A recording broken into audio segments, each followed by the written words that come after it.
نحمده ونصلي على رسوله الكريم أما بعد فأعوذ بالله من الشيطان الرجيم بسم الله الرحمن الرحيم يا أيها الذين آمنوا استعينوا بالصبر والصلاة إن الله مع الصابرين صدق الله العظيم۔ معزز سامعین اکرام،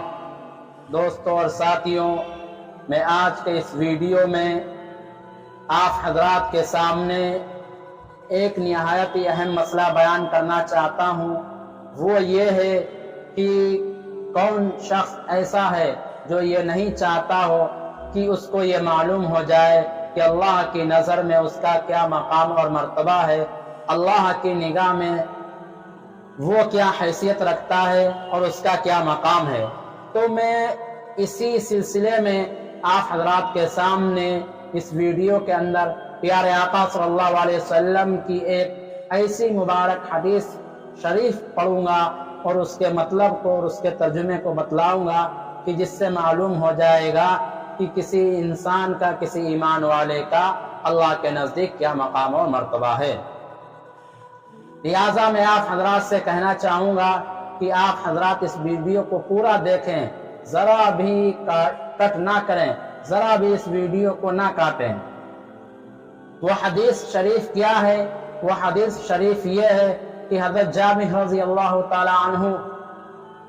فرماتے ہیں کہ حضور اقدس صلی اللہ علیہ وسلم ہمارے پاس تشریف لائے اور ہم مسجد نبوی میں بیٹھے ہوئے تھے۔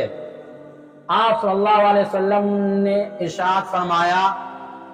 کہ اللہ کے کچھ فرشتے ہیں جو گھومتے ہیں، یعنی چکر لگاتے ہیں، اور زمین پر جہاں مجالس ذکر ہوتی ہیں ان میں ٹھہرتے ہیں، لہٰذا تم جب جنت کے باغات دیکھو تو ان سے چل لیا کرو۔ صحابہ کرام نے عرض کیا، یا رسول اللہ، یہ جنت کے باغات کیا ہیں؟ تو آپ صلی اللہ علیہ وسلم نے ارشاد فرمایا مجالس ذکر، اور آپ صلی اللہ علیہ وسلم نے ارشاد فرمایا تم صبح اور شام اللہ کا ذکر کرو۔ پھر آپ صلی اللہ علیہ وسلم نے ارشاد فرمایا جو شخص اس بات کو پسند کرتا ہو کہ وہ یہ معلوم کرے کہ اللہ کے نگاہ میں اس کا کیا مقام اور مرتبہ ہے، تو اس کو چاہیے کہ وہ یہ دیکھے کہ اس نے اپنے دل میں اللہ کو کتنی جگہ دے رکھی ہے، اس لیے کہ اللہ رب العالمین ہر بندے کو اتنا ہی مقام اور مرتبہ عطا فرماتے ہیں، اتنا ہی مقام عطا فرماتے ہیں جتنا کہ بندہ اپنے دل کے اندر اللہ کو جگہ دیتا ہے۔ اب اس حدیث کا تھوڑا مطلب اور معنی اور مفہوم سمجھ لیجئے کہ حضرت جابر رضی اللہ تعالیٰ عنہ ایک مشہور صحابی رسول ہیں،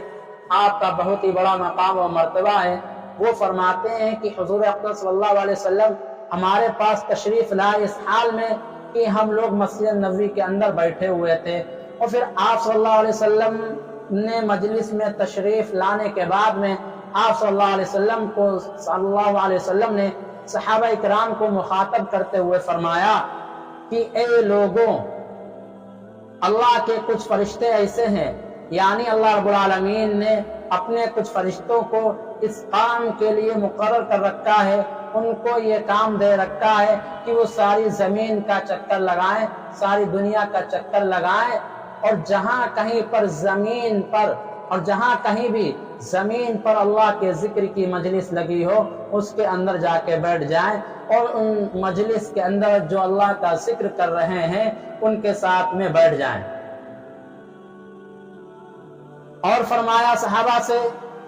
کہ جب تم جنت کے باغات دیکھو تو ان سے چل لیا کرو۔ تو صحابہ نے عرض کیا، یا رسول اللہ، یہ جنت کے باغ کیا ہیں اور ان سے چلنے سے کیا مراد ہے؟ تو آپ صلی اللہ علیہ وسلم نے ارشاد فرمایا کہ اس سے مراد مجالس ذکر ہیں، یعنی جنت کے باغات سے مراد وہ مجلسیں ہیں کہ جس جگہ پر کہیں پر بھی اللہ رب العالمین کا ذکر کیا جا رہا ہو۔ معلوم یہ ہوا، پتہ یہ چلا کہ اگر کچھ لوگ ایک جگہ پر جمع ہو جائیں اور کچھ لوگ ایک جگہ پر بیٹھ جائیں اور اس محفل کے اندر اور اس مجلس کے اندر